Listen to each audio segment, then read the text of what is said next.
মন্দিরের গর্ভগৃহে মায়ের মূর্তিটি দেখতে পাচ্ছেন। মায়ের নাম গুহ্য কালী। মায়ের পায়ের তলায় মহাদেবের মূর্তি নেই। মায়ের মাথায় রয়েছে 1000টি সাপের ফনার মুকুট। বলা হয়ে থাকে যে এই মূর্তিটি খুবই প্রাচীন। মগধ রাজা জরাসন্ধ এই মূর্তিটিকে গোপনে পাতালে প্রতিষ্ঠা করে পুজো করতেন। কাশীর রাজা চৈত সিং মূর্তিটি পুজো শুরু করেন। ব্যাপারটা জানতে পেরে রাজা চৈত সিং মূর্তিটি গঙ্গাবক্ষে লুকিয়ে রেখে রটিয়ে দেন যে মূর্তিটি চুরি গেছে। এই সময় কথিত আছে যে মহারাজা নন্দকুমার স্বপ্নে মায়ের দেখা পেয়ে কাশীতে এসে রাজা চৈত সিং এর সঙ্গে দেখা করেন।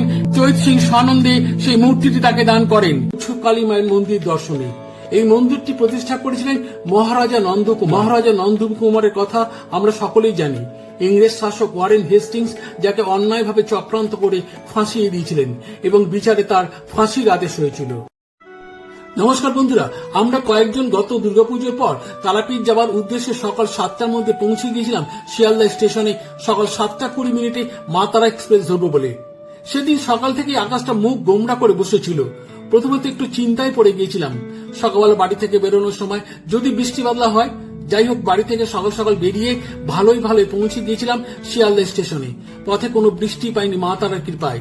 ভাবলাম শুরুটা যখন ভালো হয়েছে তখন সমস্ত ট্যুরটাও ভালো উতরে যাবে। হয়েও ছিল তাই, বলবো সে কথা। ট্রেন ছাড়তেই শুরু হয়ে গেল গল্প, সঙ্গে চা। তার কিছুক্ষণ পর যে যার বাড়ি থেকে নিয়ে আসা শুকনো খাবার ভাগ করে খাওয়া হলো। সকালে ব্রেকফাস্ট জাস্ট জমে ক্ষীর হয়ে গেছিল। বাইরের মেঘলা আকাশ আমাদের একটু বিষণ্ণ করে তুলতে পারেনি। আমাদের দলের 2জন সদস্যের ব্যান্ডেল থেকে ওঠার কথা। আমরা অপেক্ষা করছিলাম ব্যান্ডেল স্টেশন আসার জন্য। ব্যান্ডেল স্টেশন আসতেই ট্রেনে উঠে পড়লেন আমাদের দলের বাকি 2 সদস্য। ব্যাস, আড্ডাটাও জমে গেল বেশ। ট্রেনে আড্ডা আর গল্পে অনেকটা পথ চলে এলাম আমরা। এখন আর ট্রেনের জানলা দিয়ে বাইরে ঘর বাড়ি আর মানুষের জনবসতি চোখে পড়ছে না খুব একটা। শুধু শস্য শ্যামলা ধান ক্ষেত সবুজে সবুজ হয়ে আছে। গ্রাম বাংলার বর্ষার এই জলছবি দেখলে মনটা তো আনন্দে নেচে উঠবেই। এই ক্ষেতের ফসলের সাথে জড়িয়ে আছে আমাদের সবার জীবন, সমাজ ও অর্থনীতি। যাকে এসব গুরুগম্ভীর কথা, আমরা বরং গ্রাম বাংলার বর্ষার জলছবি উপভোগ করি আমাদের সমস্ত ইন্দ্রিয় দিয়ে। আমাদের ট্রেন এদিকে একটার পর একটা স্টেশন পার করতে করতে এগিয়ে যাচ্ছিল তারাপীঠের দিকে, অর্থাৎ রামপুরহাট স্টেশনের দিকে। আপনারা দেখতে পাচ্ছেন এটা আহমেদপুর স্টেশন। প্ল্যাটফর্মটা ভেজা, অর্থাৎ এখানে একটু আগে বৃষ্টি হয়ে গেছে সম্ভবত, সেই জন্য প্ল্যাটফর্ম ভেজা রয়েছে। যাই হোক, সেদিন ট্রেনটা কিন্তু আমাদের 12:30টার মধ্যেই রামপুরহাট স্টেশনে পৌঁছে দিয়েছিল। আর ট্রেন থেকে নেমে স্টেশনে বাইরে আসতে বুঝতে পারলাম সেখানেও এক পশলা বৃষ্টি হয়ে গেছে আমাদের পৌঁছানোর আগে। স্টেশন থেকে হোটেলে পৌঁছেই ঘরে ঢুকে ফ্রেশ হয়ে নিয়ে দুপুরে খাবার সেরে আমরা বেরিয়ে পড়েছিলাম সেদিনকার দুপুরবেলার অর্থাৎ বিকেলবেলার ট্যুরে। আমাদের সেদিনের প্রোগ্রাম ছিল মৌলুটি গ্রাম দর্শন ও মৌলিক্ষা মায়ের মন্দির দর্শন। তো সেদিন ওই মৌলুটি বা মৌলক্ষী মায়ের দর্শন করার পর পরের দিন আমরা গাড়ি নিয়ে বেরিয়ে পড়েছিলাম বিভিন্ন সতীপীঠ এবং কয়েকটি মন্দির দেখার উদ্দেশ্যে। আমরা বিভিন্ন সতীপীঠ দর্শন করে চলে গিয়েছিলাম বিকেলবেলা আকালিপুরে গুহ্য কালী মায়ের মন্দির দর্শনে। এই মন্দিরটি প্রতিষ্ঠা করেছিলেন মহারাজা নন্দকুমার। মহারাজা নন্দকুমারের কথা আমরা সকলেই জানি। ইংরেজ শাসক ওয়ারেন হেস্টিংস যাকে অন্যায়ভাবে চক্রান্ত করে ফাঁসিয়ে দিয়েছিলেন এবং বিচারে তার ফাঁসির আদেশ হয়েছিল। ব্রিটিশ আমলে মহারাজা নন্দকুমারের ফাঁসি ইতিহাসের একটা কালো অধ্যায়। 1775 সালে 5ই আগস্ট তার ফাঁসি হয়েছিল বর্তমানে বিদ্যাসাগর সেতুর কাছে কুলিবাজার অঞ্চলে। ব্রিটিশ শাসনে হাইকোর্টের বিচারে সেটাই ছিল প্রথম ফাঁসির ঘটনা। মহারাজা নন্দকুমারের ফাঁসি সে যুগে ছিল সবচেয়ে বিতর্কিত ও আলোচিত ঘটনা। যাক সেসব কাহিনী। মহারাজা নন্দকুমারের জন্ম হয়েছিল আকালিপুরে গুহ্য কালীমাতার মন্দিরের খুব কাছেই ভদ্রপুর গ্রামে। সেখানে তার রাজবাড়ির ধ্বংসস্তূপ আজও বর্তমান। দেখতে দেখতে আমরা পৌঁছে গেলাম আকালিপুরের গুহ্য কালী মায়ের মন্দিরে। মন্দিরটি মহারাজা নন্দকুমার প্রতিষ্ঠা করলেও মন্দিরে মূর্তি প্রতিষ্ঠার দিন তিনি উপস্থিত থাকতে পারেননি। তিনি তার পুত্র গুরুদাসকে তান্ত্রিক মতে কালী প্রতিষ্ঠার নির্দেশ দিয়েছিলেন। মন্দিরের দক্ষিণে সিদ্ধাসন আছে যা পঞ্চমুণ্ডির আসন বলে পরিচিত। অনেক ঐতিহাসিকের মতে মন্দিরটি সম্পূর্ণ হয়নি। যাক সেসব কথা। মন্দিরটি বেশ উঁচু, সম্ভবত 25 ফুটের মতন হবে এবং ইট দিয়ে তৈরি। মন্দিরটি অষ্টকোণাকৃতি। মাথায় একটা চূড়া আছে খানিকটা পিরামিডের মতন। মন্দিরের 3 দিকে 3টি দরজা আছে। মন্দিরটি দক্ষিণমুখী, তাই দক্ষিণ দিকে প্রধান দরজা। এছাড়া পূর্ব ও পশ্চিম দিকেও দরজা আছে। মন্দিরের চৌকাঠগুলি ব্যাসল্ট পাথরের তৈরি। মন্দিরের কাছেই আছে ব্রাহ্মণী নদী এবং তার পাশেই আছে শ্মশান। শোনা যায় মন্দির নির্মাণ করার সময় হঠাৎ মন্দিরের চতুর্দিক বিদীর্ণ হয়ে যায় এবং মা রাতে স্বপ্নাদেশ দেন যে তিনি যেহেতু শ্মশান বাসিনী তাই মন্দিরের কোনো প্রয়োজন নেই। মন্দিরের উত্তর দিকের দেয়ালে একটা ফাটল সেই ঘটনার সাক্ষ্য দেয় বলে মানুষের বিশ্বাস। সম্পূর্ণ কোষ্ঠী পাথরের তৈরি সর্পাসীনা, সর্পাভরণী ভূষিতা, বরাভয় দায়িনী, দ্বিভুজা জগন্মাতা শ্রী শ্রী গুহ্য কালিকা দেবীর মূর্তি গর্ভগৃহে প্রতিষ্ঠিত আছে। মাঘ মাসের রটন্তী চতুর্দশীতে মহাসমারোহে মায়ের পুজো হয়। দেবীর প্রসন্ন রূপ মনোমুগ্ধকর। মূর্তিটি তান্ত্রিক উপাসনা পদ্ধতি অনুযায়ী যন্ত্র বা মণ্ডলের উপর প্রতিষ্ঠিত বলে মনে করা হয়। একটা সময় এই অঞ্চলে অনেক বৌদ্ধ মূর্তি পাওয়া গিয়েছিল।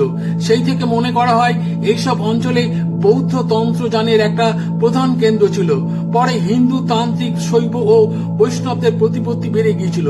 মহারাজা নন্দকুমার বাংলার অন্যান্য রাজা মহারাজাদের মতন শক্তির উপাসক হয়েও বৈষ্ণব ধর্মের প্রতি তার অনুরাগ ছিল। তিনি মলিহাটি সুপ্রসিদ্ধ রাধামোহন ঠাকুরের নিকট থেকে বৈষ্ণব ধর্মে দীক্ষা নিয়েছিলেন। বন্ধুরা, আপনারা মন্দিরের গর্ভগৃহে মায়ের মূর্তিটি দেখতে পাচ্ছেন। মায়ের নাম গুহ্য কালী। গুহ্য অর্থাৎ যা একান্ত গোপনীয়। অন্যান্য কালী মূর্তির মতন মায়ের পায়ের তলায় মহাদেবের মূর্তি নেই। মা এখানে সাপের কুণ্ডলীর ওপর যোগাসনে বসে আছেন। মায়ের মাথায় রয়েছে 1000টি সাপের ফনার মুকুট। মা এখানে দ্বিভুজা আর মায়ের হাতে কোনো অস্ত্র নেই। মন্দিরটি অষ্টকোণাকৃতি হবার পেছনেও একটা কারণ আছে। সাধককে যখন সাধনা করতে হয় তখন তাকে অষ্টাঙ্গিন যোগ করতে হয়, তাই এই অষ্টকোণাকৃতি মন্দির। বলা হয়ে থাকে যে এই মূর্তিটি খুবই প্রাচীন। মগধ রাজা জরাসন্ধ এই মূর্তিটিকে গোপনে পাতালে প্রতিষ্ঠা করে পুজো করতেন। মগধের রাজা জরাসন্ধের মৃত্যুর পর মূর্তিটি পাতালেই থেকে যায়। আজ থেকে 250 বছর আগে রানী অহল্যাবাই স্বপ্নে একটি শিবলিঙ্গের দর্শন পান এবং তিনি সেই শিবলিঙ্গের সন্ধানে বিভিন্ন স্থানে খনন কার্য চালান। তখনই তিনি আচমকাই এই গুহ্য কালীর মূর্তিটি পান এবং তিনি মূর্তিটি কাশীর রাজা চৈত সিংকে দান করেন।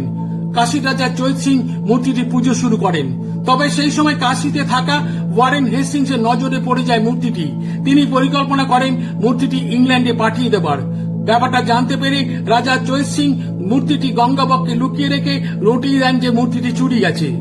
এই সময় কথিত আছে যে মহারাজা নন্দকুমার স্বপ্নে মায়ের দেখা পেয়ে কাশীতে এসে রাজা চৈত সিং এর সঙ্গে দেখা করেন এবং সব কথা খুলে বলেন। চৈত সিং সানন্দে সেই মূর্তিটি তাকে দান করেন। মহারাজা নন্দকুমার জলপথে আজকের ব্রাহ্মণী নদীতে সেই মূর্তিটি নিয়ে আসেন এবং এখানে মন্দির করে মূর্তিটি প্রতিষ্ঠা করার ব্যবস্থা করেন। এই মূর্তিটি নিয়ে আরেকটি জনশ্রুতি হলো মহারাজা নন্দকুমার একবার ব্রাহ্মণী নদী দিয়ে যাওয়ার সময় জলদস্যুর সম্মুখীন হন। জলদস্যুরা সম্মুখ সমরে পরাজিত হয়ে একটি নৌকো ফেলে চলে যায়। সেই নৌকাতেই নাকি এই মূর্তিটি ছিল এবং তখনই তিনি মন্দির নির্মাণ করে মূর্তিটি প্রতিষ্ঠা করার পরিকল্পনা করেছিলেন। বন্ধুরা, আকালিপুরের এই গুহ্য কালীমাতার মন্দির এবং গুহ্য কালীমাতার মূর্তি নিয়ে অনেক গল্প আপনাদের শোনালাম। জানি না কেমন লাগলো আপনাদের। যদি ভালো লেগে থাকে তাহলে মন্তব্য করে অবশ্যই জানাবেন।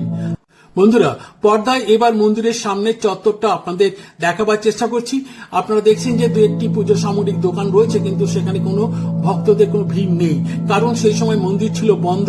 শুধুমাত্র আমাদের মতন 2-1জন পর্যটকই খালি আমরা মন্দিরে উপস্থিত ছিলাম। বন্ধুরা, আজকের ভিডিও তাহলে এখানেই শেষ করছি।